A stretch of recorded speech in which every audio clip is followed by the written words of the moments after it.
चुकी है।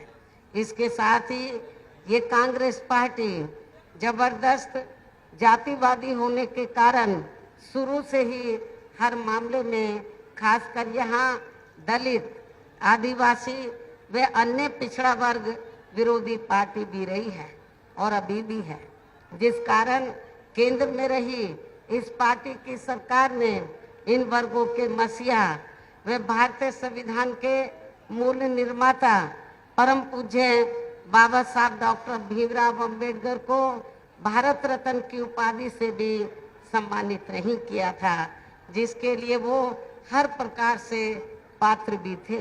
इतना ही नहीं बल्कि इनके मूवमेंट को आगे बढ़ाने के लिए अपनी पूरी जिंदगी समर्पित करने वाले मान्यवर श्री कांशीराम जी के देहांत होने पर भी केंद्र में उस समय इसी कांग्रेस पार्टी की रही सरकार ने उनके सम्मान में एक दिन के लिए भी राष्ट्र शोक घोषित नहीं किया था, तथा न ही इस पार्टी की रही सरकार ने पिछड़े वर्ग की आरक्षण संबंधी मंडल कमीशन की रिपोर्ट को भी लागू किया था, जिसे फिर बीएसपी ने अपने कड़े संघर्ष व अथक प्रयासों से केंद्र में रही श्री बीपी सिंह की सरकार से ही लागू कराया था। साथ ही इसी सरकार में, श्री बीपी सिंह की सरकार में ही बाबा साहब डॉक्टर भीमराव अंबेडकर को भी भारत रत्न की उपाधि से सम्मानित किया गया था। लेकिन अब केंद्र व अधिकांश राज्यों की भी सत्ता से बाहर होने पर यही कांग्रेस पार्टी खासकर दलितों, आदिवासियों व अन्य पिछड़े वर्गों के वोटों की खातिर आए दिन किस्म किस्म की नाटकबाजी करती रहती है, जबकि इन वर्गों के व अन्य और मामलों में भी इस पार्टी की, कांग्रेस पार्टी की सच्चाई तो ये है कि कांग्रेस पार्टी जब सत्ता में आसीन होती है और इनके अच्छे दिन होते हैं तो तब इस पार्टी को इन वर्गों का विकास व उत्थान आदि याद नहीं आता है, तथा न ही इनको महिलाओं की भी भागीदारी याद आती है। इतना ही नहीं बल्कि इस पार्टी के बाद खासकर यहाँ सपा व बीजेपी आदि की बनी सरकार में भी यूपी की जनता अधिकांश मामलों में काफी ज्यादा दुखी रही है। सपा की सरकार में तो ज्यादातर यहाँ गुंडों, बदमाशों, माफियाओं, अराजक तत्वों व सरेआम लूट खसोट करने एवं दंगे फसाद आदि कराने वालों का ही राज रहा है, जिसकी खास वजह से ही इस सरकार में हमेशा यह तनाव की स्थिति बनी रही है। प्रदेश में विकास के कार्य भी ज्यादातर यहाँ एक विशेष क्षेत्र व एक समुदाय के लोगों तक ही सीमित होकर रह गए हैं। खासकर दलितों व अति पिछड़े वर्गों तथा इनके संतों, गुरुओं व महापुरुषों आदि के साथ तो हर स्तर पर अधिकांश समय इनका सोतेला रवैया ही देखने के लिए मिला है, जिसके अनेकों उदाहरण आप लोगों के सामने हैं। उनमें से कुछ का उल्लेख करना यहाँ मैं जरूरी समझती हूँ, जो इस प्रकार से है। श्री अखिलेश यादव की सपा सरकार ने प्रदेश में SC/ST का सरकारी ठेकों में आरक्षण खत्म कर दिया था, जिसकी व्यवस्था पहली बार BSP की सरकार में ही की गई थी। संसद में सपा ने SC/ST का पदोन्नति में आरक्षण का बिल फाड़ दिया था तथा फिर उसे पास भी नहीं होने दिया था। SC/ST के छात्रों का विदेश जाकर पढ़ाई करने की योजना को सपा सरकार ने खत्म कर दिया था। पंचशील नगर का नाम बदलकर हापुड़ कर दिया था। संत रविदास जी का नाम बदलकर इन्होंने भदोई कर दिया। भीमनगर का नाम बदलकर संबल कर दिया तथा इसी प्रकार कई और जिलों के भी नाम सपा सरकार ने बदल दिए। छत्रपति शाहू जी महाराज मेडिकल कॉलेज का नाम बदलकर किंग जॉर्ज मेडिकल कॉलेज कर दिया गया। मान्यवर श्री कांशीराम जी, शहरी कांशीराम जी कृषि विश्वविद्यालय बांदा का नाम बदल दिया गया। मान्य कोर्ट के निर्णय की आड़ में अनुसूचित जाति व जनजाति के कर्मचारियों का गलत तरीके से डिमोशन कर दिया गया। अनुसूचित जाति व जनजाति के छात्रों का शून्य शुल्क पर प्रवेश समाप्त कर दिया गया। अनुसूचित जाति व जनजाति के छात्रों की शुल्क प्रतिपूर्ति पर 60% की बाध्यता लगाकर उनकी छात्रवृत्ति रोकने का काम किया गया। मान्यवर श्री कांशीराम जी अरबी फारसी विश्वविद्यालय का नाम भी सपा सरकार ने बदल दिया। लखनऊ के गोमती नगर में डॉक्टर भीमराव अंबेडकर पार्क जो बीएसपी की सरकार में बनाया गया था, उसका नाम बदलकर जनेश्वर मिश्र पार्क कर दिया। सरकारी भूमि आवंटन में SC/ST को मिलने वाली प्राथमिकता को खत्म कर दिया गया।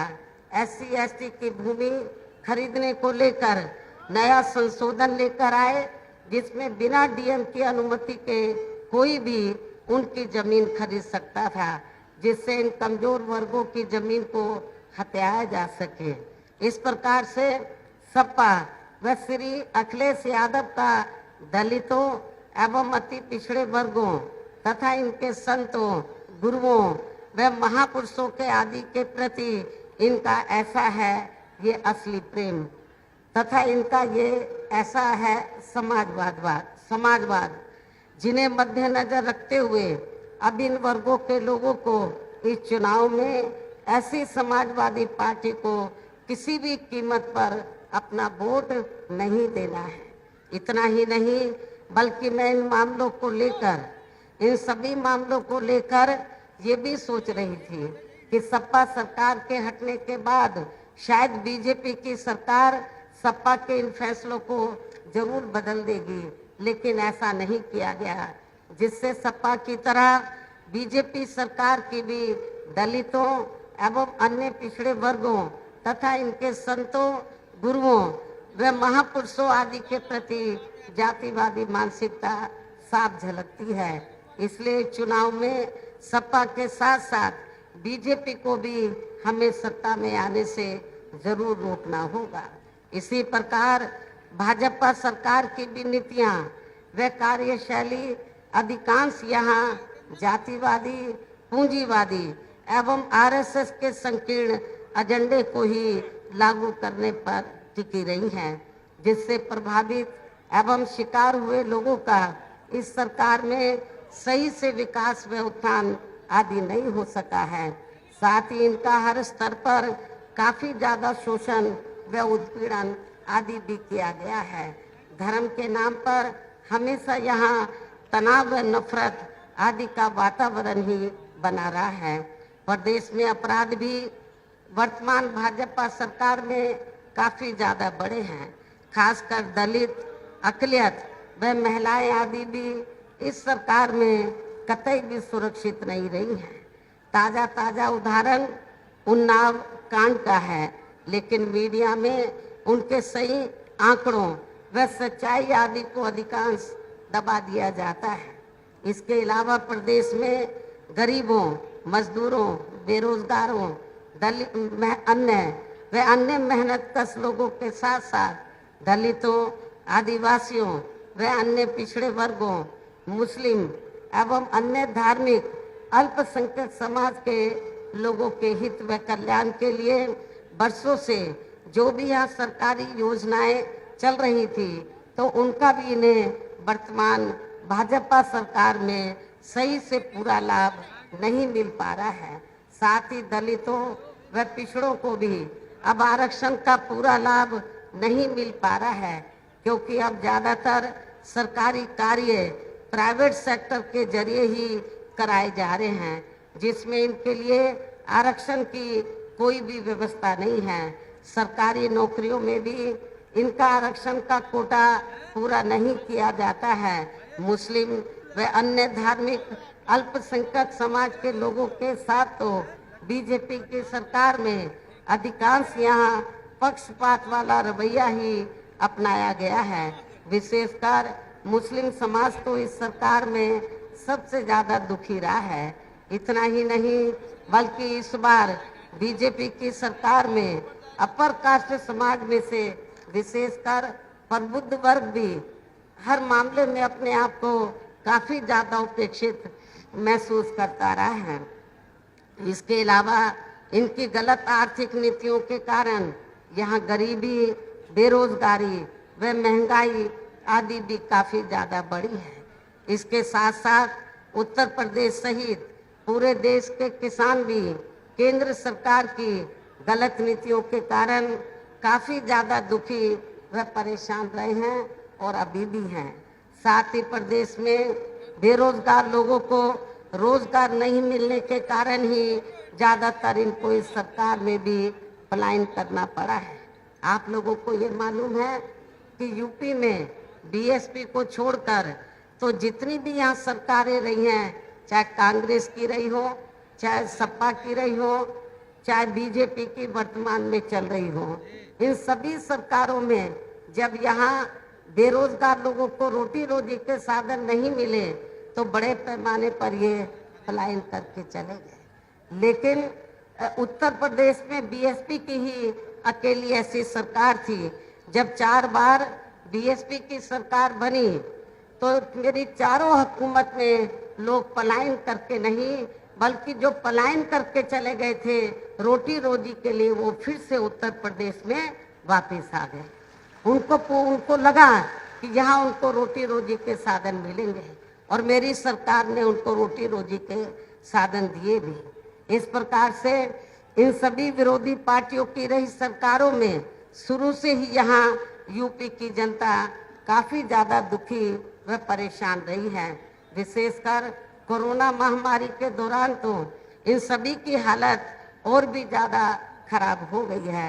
ऐसे में इन सभी विरोधी पार्टियों की रही सरकारों से निजात पाने के लिए अभी चुनाव में यहाँ पर देश की जनता को अपनी एकमात्र हितैषी पार्टी बहुजन समाज पार्टी की ही सरकार बनाना बहुत जरूरी है, जिसने अपने चारों रहे शासनकाल के दौरान बिना पक्षपात व भेदभाव आदि के यहाँ कमजोर एवं उपेक्षित वर्गों के लोगों के साथ साथ सब समाज में से गरीबों, मजदूरों, बेरोजगारों, किसानों, व्यापारियों, कर्मचारियों, वकीलों एवं अन्य मेहनतकश लोगों के साथ ही युवाओं, छात्रों, महिलाओं व बुजुर्गों आदि के भी विकास एवं उत्थान के लिए अनेकों ऐतिहासिक व महत्वपूर्ण कार्य किए हैं और इस बार सरकार बनने पर वो सभी कार्य फिर से किए जाएंगे, युद्ध स्तर पर किए जाएंगे। इसके अलावा बीएसपी की रही सरकार में ही दलित व अन्य पिछड़े वर्गों में जन्मे अपने महान संतों, गुरुओं व महापुरुषों आदि को भी विभिन्न रूपों में पूरा आदर सम्मान दिया गया है और आगे भी इनके सम्मान में कोई कमी नहीं आने दी जाएगी। प्रदेश में विशेषकर गरीबी एवं बेरोजगारी आदि को दूर करने के लिए इस बार भी जरूरी कदम उठाए जाएंगे। मैं आप लोगों को विश्वास दिलाना चाहती हूँ कि इस बार जब बीएसपी की सरकार बनेगी तो जो गरीब बेरोजगार लोग हैं, नौजवान लोग हैं, तो उनको रोटी रोजी के लिए बाहर नहीं जाना पड़ेगा बाहर के प्रदेशों में, बल्कि आप लोगों को यूपी में ही रोटी रोजी के साधन मिलेंगे। साथ ही किसानों को भी किसी भी मामले में निराश नहीं होने दिया जाएगा। उनकी जो भी वाजिब समस्याएं हैं उनका समाधान किया जाएगा। इसके अलावा आपके लखनऊ मंडल की जो भी यहाँ स्थानीय समस्याएं होंगी तो उन्हें भी दूर करने का पूरा प्रयास किया जाएगा। आपके लखनऊ मंडल में जितने जिले आते हैं तो उन जिलों में जो भी स्थानीय समस्याएं होंगी तो उनका जरूर समाधान किया जाएगा। इसके साथ साथ केंद्र व यूपी सरकार के भी विवादित नियमों व कानूनों को यहाँ लागू नहीं होने दिया जाएगा। इसके साथ ही बीएसपी की सरकार बनने पर यहाँ बीजेपी व सपा आदि के शासनकाल की तरह कानून व्यवस्था को किसी भी कीमत पर खराब व लचर नहीं होने दिया जाएगा तथा हर स्तर पर यहाँ कानून द्वारा कानून का राज कायम किया जाएगा। जाति व धर्म के आधार पर यहाँ लोगों का किसी भी प्रकार से शोषण व उत्पीड़न आदि नहीं होने दिया जाएगा, जैसा कि वर्तमान भाजपा सरकार में हो रहा है। खासकर कानून व्यवस्था को बेहतरीन बनाने के लिए विशेष अभियान के तहत वह दलगत राजनीति से ऊपर उठकर यहाँ गुंडों, बदमाशों, माफियाओं व अन्य आपराधिक एवं अराजक तत्वों को भी जेल की सलाखों के अंदर भेजा जाएगा, जहां मेरी सरकार में इनकी जेल के बाहर नहीं बल्कि जेल के अंदर ही सही जगह होती है। इतना ही नहीं बल्कि वर्तमान भाजपा सरकार ने जाति, धर्म व राजनीतिक द्वेष की भावना के तहत जिन लोगों को खासकर धरना प्रदर्शन आदि के नाम पर जबरदस्ती गलत धाराओं में फंसा के उन पर अनेकों केस चलाए हुए हैं, तो उन मामलों की भी सही से जांच करा के उनके केस भी खत्म कर दिए जाएंगे। इसके अलावा प्रदेश में खासकर शिक्षा के क्षेत्र में व अन्य और विभागों के भी कर्मचारी जो आए दिन अपनी मांगों को लेकर धरना प्रदर्शन एवं हड़ताल आदि करते रहते हैं, तो उन सभी मामलों को निपटाने के लिए एक आयोग का गठन किया जाएगा और उनकी सही मांगों को मान लिया जाएगा, जिसमें कर्मचारियों की पुरानी पेंशन योजना को भी लागू करने का मामला शामिल है, अर्थात पुरानी पेंशन योजना को लागू किया जाएगा। इसके साथ साथ मैंने पार्टी के विभिन्न कार्यक्रमों के दौरान सर्वजन हिताय व सर्वजन सुखाय को लेकर जो भी कार्य करने के लिए कहा है तो उन पर भी जरूर अमल किया जाएगा। लेकिन ये सभी कार्य करने के लिए इस चुनाव में यहाँ बीएसपी को सत्ता में लाना बहुत जरूरी है, जिसके लिए अपनी पार्टी के लोगों को वोट पड़ने तक यहाँ सभी विरोधी पार्टियों के साम दाम दंड भेद आदि हथकंडों से भी जरूर सावधान रहना है। और इस मामले में विरोधी पार्टियां चुनाव होने से कुछ समय पहले व चुनाव के दौरान भी अपने अपने पक्ष में हवा बनाने के लिए खासकर मीडिया व ओपिनियन पोल एवं सर्वे आदि का जो बड़े पैमाने पर गलत इस्तेमाल करती है, तो उससे भी आप लोगों को बिल्कुल भी गुमराह नहीं होना है।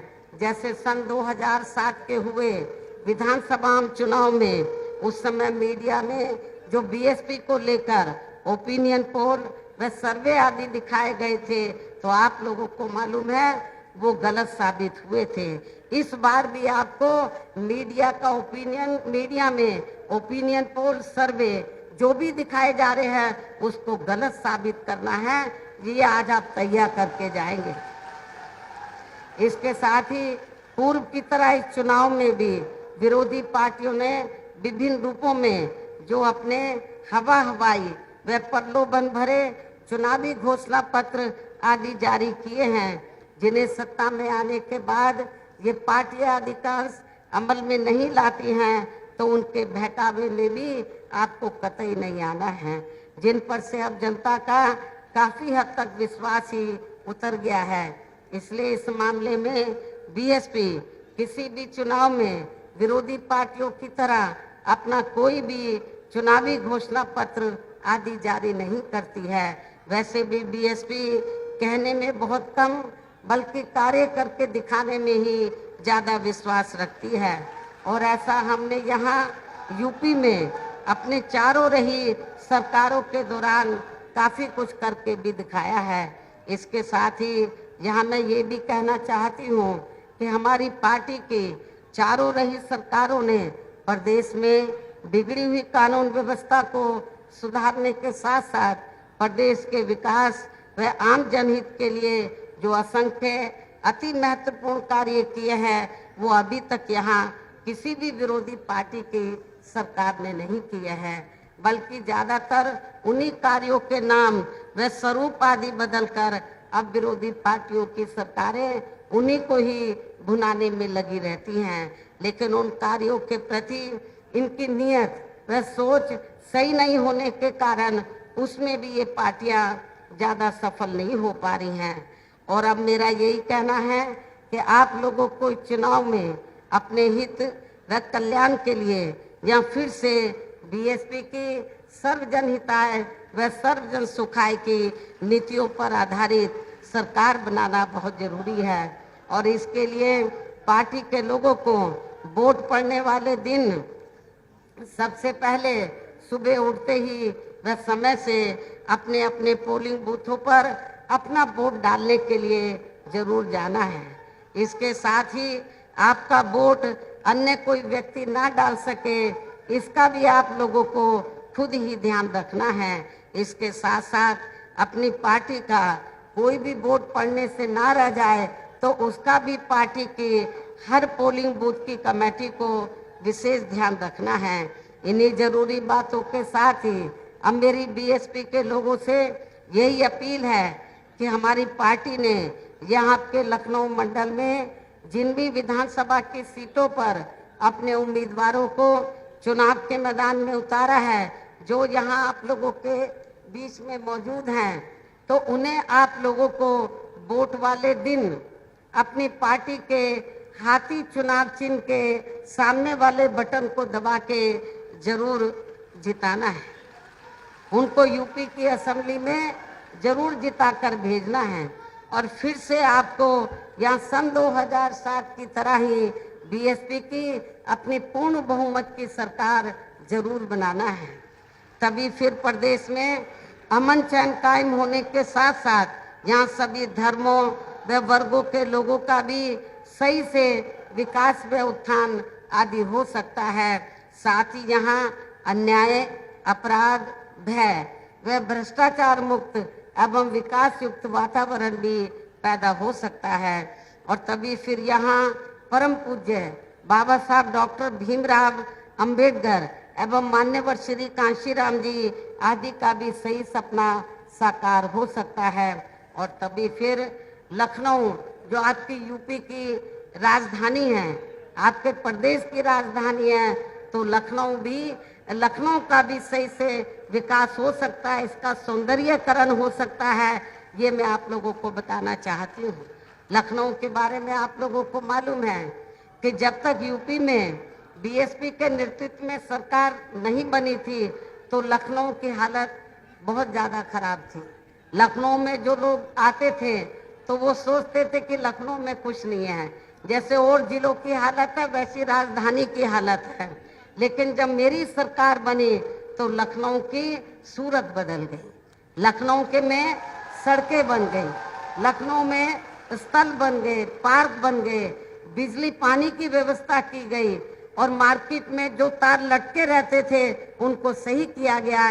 ये भी आप लोगों को मालूम है। लखनऊ में अब जो लोग आते हैं, कभी बहुत से लोग विदेश चले गए, जब वो लखनऊ में मेरी गवर्नमेंट बनने के बाद इधर आए पहली बार, बोलते ये तो लखनऊ नहीं, ये तो बदल गया लखनऊ, ये तो कोई और लखनऊ है। ये जो विदेश में लोग चले गए थे यूपी के, तो वो लोग कहते थे कि अब यूपी की सूरत बदल गई है। तो मेरा आप लोगों से यही कहना है कि लखनऊ जो यूपी की राजधानी है, अभी इसमें और भी काम करने की जरूरत है। आप लोग अपनी सरकार बनाएं, लखनऊ को बहुत बेहतरीन कैपिटल बनाया जाएगा, ये भी मैं आप लोगों को विश्वास दिलाना चाहती हूँ। लखनऊ मंडल में और भी जिले आते हैं, लखनऊ जिले के अलावा उन सब का विकास किया जाएगा, सभी जिलों का। वहाँ की जो स्थानीय समस्याएं होंगी उनका भी समाधान किया जाएगा, ये भी मैं आप लोगों को विश्वास दिलाना चाहती हूँ। लखनऊ मंडल में केवल अकेले लखनऊ जिले का ही नहीं, बल्कि लखनऊ मंडल में जितने भी जिले आते हैं तो सबका उद्धार किया जाएगा, स्थानीय समस्याओं का समाधान किया जाएगा, वहाँ के लोगों की समस्याओं को हल किया जाएगा। इस उम्मीद के साथ ही अब मेरा यही कहना है कि अब आप लोगों को हर पोलिंग बूथ को जिताना है, बीएसपी को सत्ता में लाना है। हर पोलिंग बूथ को जिताना है, बीएसपी को सत्ता में लाना है। वैसे आज आप लोगों के जोश को देखकर मुझे ऐसा लग रहा है कि आप लोग बीएसपी के नेतृत्व में अपनी 5वीं बार सरकार जरूर बनाएंगे। आप लोग बीएसपी के नेतृत्व में अपनी 5वीं बार सरकार जरूर बनाएंगे और अपनी बहन जी को 5वीं बार यूपी का मुख्यमंत्री जरूर बनाएंगे। वैसे मैं आप लोगों को ये भी विश्वास दिलाना चाहती हूँ कि यूपी में 2 चरणों का चुनाव हो चुका है, लेकिन जो वोट पड़ा है जब रिजल्ट आएगा तो चौंकाने वाला आएगा। अभी तो ये मीडिया को मैनेज करके, तो जो जातिवादी मीडिया है उसको मैनेज करके अभी तो ये कुछ भी दिखाते रहे 2 चरणों का जो वोटिंग हुआ है, लेकिन रिजल्ट आएगा आप देखना कि तस्वीर कुछ और होगी। सन 2007 की तरह यूपी के हर चरण में, यूपी में जो चुनाव कई चरण में हो रहा है, हर चरण में बहुत अच्छा रिजल्ट आएगा, चौंकाने वाला रिजल्ट आएगा और बीएसपी की पूर्ण बहुमत की सरकार जरूर बनेगी। ऐसा मैं आप लोगों को विश्वास दिलाना चाहती हूँ। और इसके साथ ही मैं खास तौर से जो विधानसभा की कमेटी है और विधानसभा में जो नीचे लेवल की कमेटी बनी है सेक्टर पोलिंग बूथ की, उनसे मैं पुनः अपील करती हूँ। मैंने 9 जनवरी को यूपी स्टेट की मीटिंग बुलाई थी, उसमें विधानसभा के अध्यक्ष भी मौजूद थे। मैं उनसे अपील करती हूँ कि ये काम आप लोगों का है, दूसरी पार्टियों को सत्ता में नहीं आने देने का, बीएसपी को सत्ता में लाना, ये काम किसका है? विधानसभा की कमेटी, सेक्टर और पोलिंग बूथ की कमेटी। जो हमारे बड़े बड़े नेता हैं उनका भी कुछ हद तक योगदान है, लेकिन जब रिजल्ट अच्छा आएगा लखनऊ मंडल से तो उसका क्रेडिट मैं बीएसपी के बड़े बड़े नेताओं को नहीं दूंगी, बल्कि हर विधानसभा में विधानसभा की कमेटी, सेक्टर और पोलिंग बूथ की कमेटी को उसका मैं क्रेडिट दूंगी। तो इसलिए जो विधानसभा की कमेटी है, पोलिंग बूथ की कमेटी है, उनकी ये जिम्मेवारी बनती है कि आप लोगों को इस चुनाव में तो पूरी ईमानदारी निष्ठा से जो आप लोगों ने सेटअप बनाया है, हर मोहल्ले मोहल्ले में जाकर पोलिंग बूथ की कमेटी की जिम्मेवारी बनती है। हर मोहल्ले मोहल्ले में जाकर तो आप लोगों को, सर्व समाज के लोगों को बीएसपी को वोट देने के लिए उनको मोटिवेट करना है और उनको यही बताना है। हर पोलिंग बूथ की कमेटी को मेरे आप लोगों से फिर दरखास्त है कि आप लोगों को हर पोलिंग बूथ को जिताना है, बीएसपी को सत्ता में लाना है। इस विश्वास के साथ ही अब मैं पुनः अपनी पार्टी के इन सभी उम्मीदवारों को जिताने की पुरजोर अपील करते हुए आप लोगों से यही रजा लेती हूँ। जय भीम, जय भारत।